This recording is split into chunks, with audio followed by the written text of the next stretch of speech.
नमस्कार, news India देख रहे हैं आप। मैं हूं आपके साथ पूजा अग्रवाल।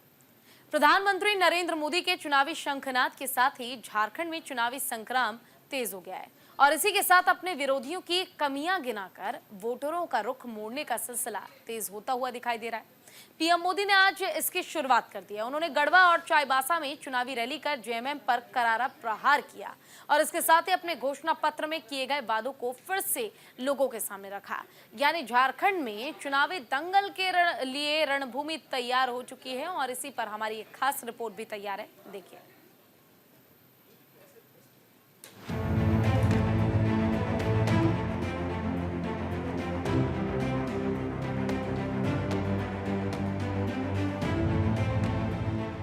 मैं आज आप सबका आशीर्वाद मांगने आया हूं।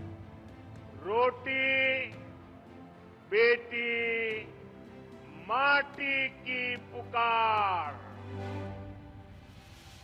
झारखंड में फिर से वापसी के लिए बीजेपी ने चुनावी शंखनाद कर दिया है। बीते दिन गृह मंत्री अमित शाह ने घोषणा पत्र जारी कर वादों की बौछार की।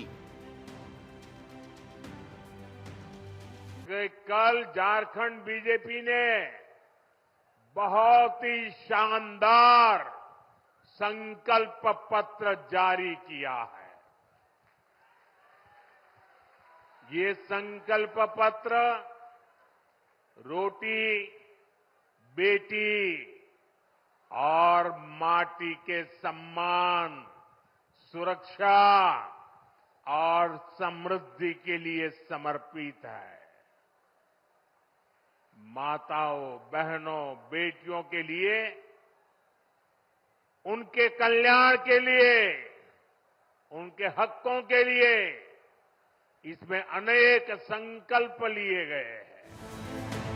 लोगों को संबोधित करते हुए पीएम मोदी ने झारखंड की जनता से डबल इंजन की सरकार बनाने के लिए आशीर्वाद मांगा। मैं आज आप सबका आशीर्वाद मांगने आया हूं। आज झारखंड में हर तरफ एक ही गुंज है। रोटी बेटी माटी की पुकार। झारखंड में भाजपा एनडीए सरकार। इसके साथ ही पीएम मोदी ने झारखंड की जनता को बताया कि आज से 25 साल बाद भारत आजादी के 100 साल मनाएगा और झारखंड 50 साल का हो जाएगा। झारखंड के ये चुनाव ऐसे समय हो रहे हैं जब पूरा देश, जब आजादी के 100 साल होंगे तो हिंदुस्तान को विकसित होने का संकल्प लेकर के पूरा देश आगे बढ़ रहा है।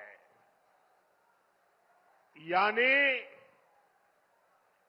आने वाले 25 वर्ष देश के लिए भी और झारखंड के लिए भी बहुत महत्वपूर्ण है। देश की आजादी के 100 वर्ष पूरे होंगे और झारखंड भी तब 50 वर्ष का होने वाला है। इसी दौरान पीएम मोदी ने जेएमएम पर भी निशाना साधा। उन्होंने कहा कि कुछ लोग झारखंड बनाने के खिलाफ थे। वो नहीं चाहते थे कि झारखंड को देश में अलग पहचान मिले और उसे ये सौभाग्य मिले। भाजपा ने तो झारखंड के लोगों की आकांक्षाओं का सम्मान करते हुए झारखंड अलग राज्य का निर्माण किया था। और कुछ लोग जो यहां बैठे वो कहते थे हमारी छाती पे झारखंड बनेगा। अरे उनकी छाती पे झारखंड बन गया, लेकिन झारखंड के कुछ नेता उनकी गोदी में जाके बैठ गए।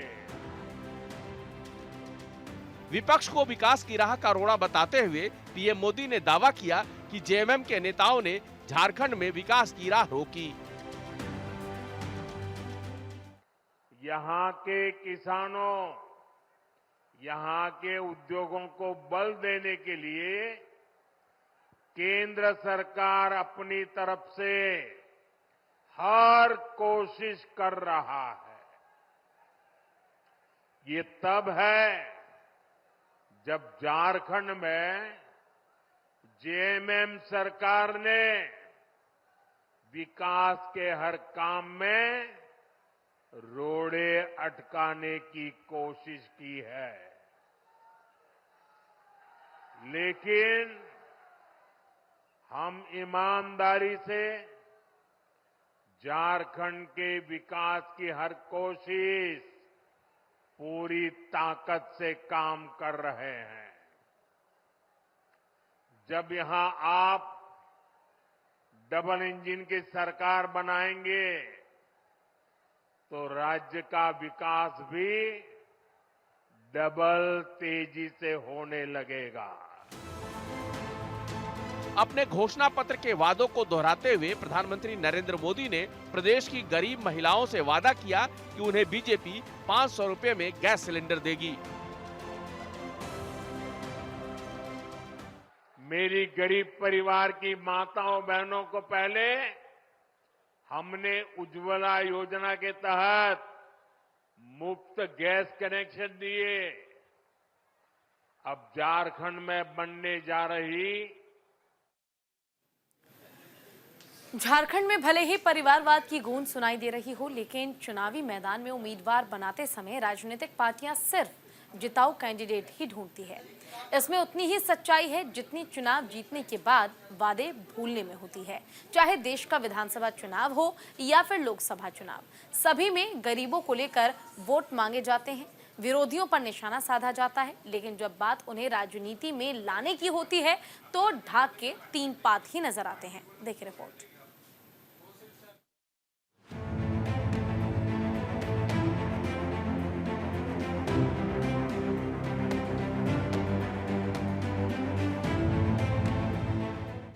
झूठे वायदे करके मतदाताओं को धोखा देते हैं।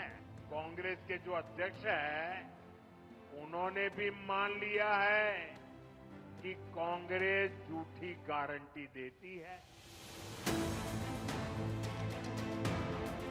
प्रधानमंत्री नरेंद्र मोदी ने झारखंड में चुनावी हुंकार भरी। इस दौरान पीएम नरेंद्र मोदी ने परिवारवाद को चुनावी दंगल में मुद्दा बनाकर विपक्ष को सियासी धोबी पछाड़ लगाने की कोशिश की। उन्होंने चुनावी रणभूमि में मंच संभालते हुए बताया कि आज झारखंड जिस हालात में है, उसके पीछे सबसे बड़ी वजह परिवारवाद है।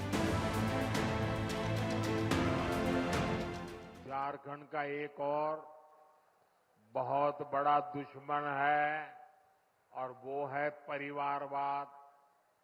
जेएमएम, कांग्रेस, आरजेडी, ये तीनों दल घोर परिवारवादी है। ये लोग चाहते हैं कि सत्ता की चाबी केवल इन्हीं के परिवार के पास रहे। जेएमएम का यही मॉडल है। अगर कोई अपनी काबिलियत से आगे बढ़ भी गया तो उसके साथ कैसा बर्ताव करते हैं, ये भी हमने देखा है। हमारे चंपई सोरेन जी के साथ इन्होंने क्या किया? इन लोगों ने एक आदिवासी बेटे को अपमानित करने में कोई कसर बाकी नहीं छोड़ी। परिवारवाद के जरिए पीएम नरेंद्र मोदी ने लोगों के सामने विपक्ष को बेनकाब करने की पूरी कोशिश की। लेकिन इस बार चुनावी मैदान में बीजेपी और INDIA गठबंधन ने राजनीतिक घरानों में 25-25% उम्मीदवारों को चुनावी मैदान में उतारा है। यानी बीजेपी ने इस बार 68 में से 18 सीटों पर नेताओं के रिश्तेदारों को टिकट दिया है। वहीं INDIA ब्लॉक में 20 सीटों पर नेताओं के रिश्तेदारों को उतारा। झारखंड विधानसभा चुनाव में भी राजनीतिक परिवार के प्रत्याशियों की मौजूदगी साफ तौर पर देखी जा रही है। परिवारवाद का आरोप लगाने वाली राजनीतिक पार्टी ने भी स्थापित नेताओं के बेटे या फिर बेटी को टिकट दिया है। राजनीतिक घरानों से 8 ऐसे प्रत्याशी हैं जो पहली बार चुनावी मैदान में उतर रहे हैं। इनमें पूर्व मुख्यमंत्रियों के रिश्तेदार भी शामिल हैं। राजनीति में पहली बार कदम रखने जा रहे इन 8 प्रत्याशियों में 5 बीजेपी के हैं। बाबूलाल सोरेन, पूर्णिमा दास साहू, मीरा मुंडा, शत्रुघ्न महतो और तारा देवी वे 5 नाम हैं जिन्हें बीजेपी ने टिकट दिया है। आलोक सोरेन JMM नेता नलिन सोरेन के बेटे हैं। वहीं JMM नेता जगत मांझी को उसकी मां जोबा मांझी की जगह टिकट दिया गया है। पूर्व मंत्री आलमगीर आलम की पत्नी निशत आलम को चुनावी मैदान में उतारा गया है। चंपई सोरेन खुद सरायकेला से प्रत्याशी है, तो उनके बेटे बाबूलाल सोरेन घाटशिला से चुनावी मैदान में नजर आने वाले हैं। बाबूलाल सोरेन का मुकाबला JMM के विधायक रामदास सोरेन से है। पूर्व केंद्रीय मंत्री अर्जुन मुंडा की पत्नी मीरा मुंडा लंबे समय से राजनीति में एक्टिव है।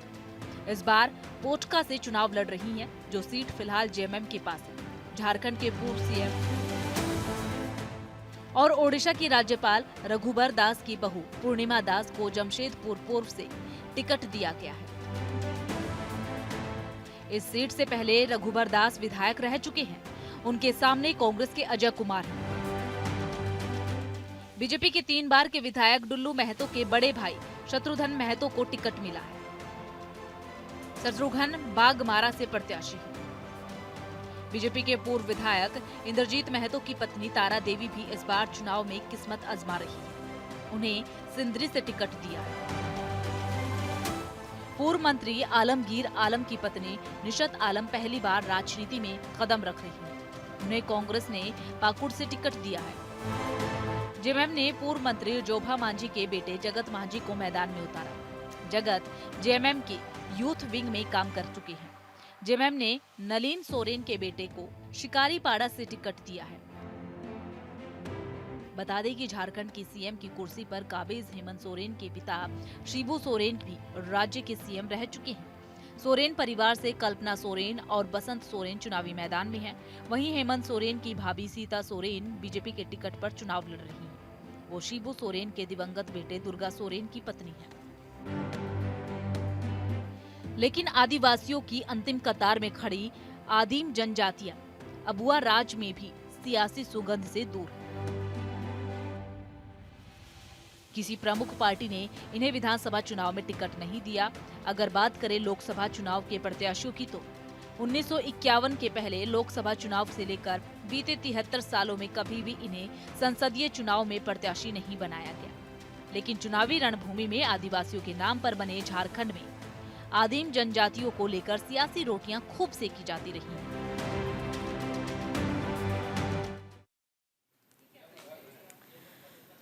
तो वहीं झारखंड में पीएम मोदी का चुनावी शंखनाद हो चुका है। नोटों के पहाड़ पर मोदी की धाड़, रोटी माटी और बेटी की पुकार। झारखंड में डबल इंजन की सरकार को लेकर जिस तरह से दावे किए गए हैं, इस पर पीएम मोदी ने साफ कहा है कि झारखंड में इस बार बदलाव नजर आएगी।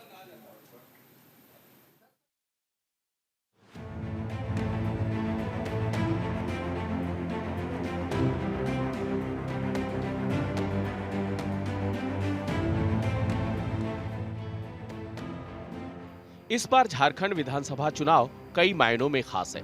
सियासी गलियारों में गरीबी उन्मूलन के लिए खूब हो हल्ला हो रहा है। विरोधियों पर तीखे सियासी बाण भी खूब चलाए जा रहे हैं। लेकिन राजनीतिक पार्टियों की बेरुखी को देखते हुए गरीब खुद चुनावी मैदान में उतरे हैं। ऐसे में सबसे बड़ा सवाल ये है कि जहां मुख्य धारा की राजनीतिक पार्टियों के उम्मीदवार चुनाव जीतने के लिए करोड़ों रुपए खर्च करते हैं, वहां ये उम्मीदवार महंगे चुनाव कैसे लड़ पाएंगे। रंगाई पुताई करने वाले मुकुल नायक को लोकहित अधिकार पार्टी ने कांके से उम्मीदवार बनाया है, जबकि कई उम्मीदवार निर्दलीय के तौर पर चुनावी मैदान में दम भर रहे हैं।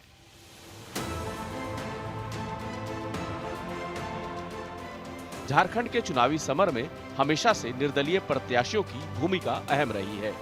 कभी वोट कटवा तो कभी चुनाव जीतकर सत्ता पर काबिज होते रहे हैं। चुनाव लड़ने से लेकर चुनाव जीतने के बाद तक ये अपनी खास पहचान बनाने में सफल रहे हैं। 2019 विधानसभा चुनाव की अपेक्षा इस बार निर्दलीय प्रत्याशियों की संख्या काफी ज्यादा है। इसके पीछे कहीं ना कहीं निर्दलीयों की भूमिका देखी जा रही है।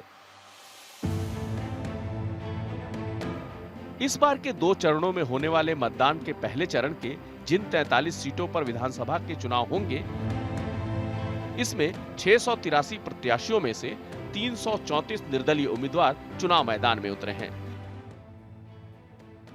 शेष बचे 38 सीटों के लिए दूसरे और अंतिम चरण के मतदान के लिए भी जमकर हुए नामांकन में भी कमोवेश यही हालात हैं। पहले चरण के चुनाव में 609 पुरुष और 73 महिला प्रत्याशी हैं। वहीं थर्ड जेंडर की संख्या 1 है। पहले चरण के चुनाव में 87 राष्ट्रीय पार्टी के प्रत्याशी हैं। क्षेत्रीय और राज्य स्तरीय पार्टी के 32 प्रत्याशी, राज्य के बाहर के निबंधित क्षेत्रीय पार्टियों के 42 प्रत्याशी और RUPP के 188 प्रत्याशी किस्मत आजमा रहे हैं। इस बार मुख्य रूप से इंडिया गठबंधन और एनडीए के प्रत्याशी चुनाव मैदान में उतरे हैं, जिनमें एनडीए के अंदर से नाराज नेताओं ने सबसे ज्यादा स्वतंत्र रूप से नामांकन किया है। इंडिया गठबंधन के कई नाराज नेताओं ने भी निर्दलीय चुनाव लड़ने के लिए पर्चा भरा है। यानी दोनों ही गुटों में ऐसे नेता हैं जो निर्दलीय रूप से चुनावी मैदान में उतरे हैं। पहले चरण की बात करें तो 43 सीटों पर कुल 683 प्रत्याशी मैदान में हैं, जिनमें से 73 महिला उम्मीदवार हैं। 174 उम्मीदवारों पर आपराधिक मामले दर्ज हैं। वहीं 127 उम्मीदवारों पर गंभीर आपराधिक मामले दर्ज हैं। बीजेपी के उम्मीदवारों की बात करें तो 20 उम्मीदवारों पर आपराधिक मामले दर्ज हैं। कांग्रेस के 11 उम्मीदवारों पर आपराधिक मामले दर्ज हैं, जबकि जेएमएम के 11 उम्मीदवारों पर आपराधिक मामले दर्ज हैं। यह जानकारी उम्मीदवारों के शपथ पत्रों का विश्लेषण करने के बाद सामने आई है। 2024 में पहले चरण में उतरे 235 प्रत्याशी करोड़पति हैं। इन सभी प्रत्याशियों के औसत धन की बात करें तो 2.16 करोड़ रुपए हैं। 63 प्रत्याशी ऐसे हैं जिनकी संपत्ति 5 करोड़ या इससे ज्यादा है। 78 उम्मीदवारों की दौलत 2 से 5 करोड़ रुपए के बीच है। 50 लाख से 2 करोड़ की संपत्ति 198 उम्मीदवारों के पास है। वहीं पहले चरण में बीजेपी के 30 उम्मीदवार करोड़पति हैं। इसके बाद जेएमएम के 18 उम्मीदवार करोड़पति हैं। कांग्रेस के 16 उम्मीदवार करोड़पति हैं। इन सभी उम्मीदवारों ने 1 करोड़ से ज्यादा की संपत्ति घोषित की है। बता दें कि लोकसभा चुनाव में 12 विधायकों ने अपना भाग्य आजमाया था। इनमें से 4 लोकसभा पहुंचने में सफल रहे, लेकिन 8 विधायकों को हार का सामना करना पड़ा था। ये सभी इस बार विधानसभा चुनाव लड़ रहे हैं। झारखंड विधानसभा चुनाव 2024 के दोनों चरणों के लिए नामांकन और नाम वापसी का दौर खत्म हो गया है। पहले चरण के उम्मीदवारों की लिस्ट भी जारी हो गई है। 13 नवंबर को 15 जिलों की 43 सीटों पर मतदान होगा। इतना तय है कि इस बार झारखंड विधानसभा चुनाव भीषण होने वाला है। इसको लेकर राजनीतिक गलियारों में हलचल तेज हो गई है। देखना अहम होगा कि इस बार जनता इनमें से किस पर कितना प्यार बरसाती है। न्यूज इंडिया के लिए संजीव कुमार की रिपोर्ट। और इसी के साथ फिलहाल के लिए बस इतना ही। नमस्कार।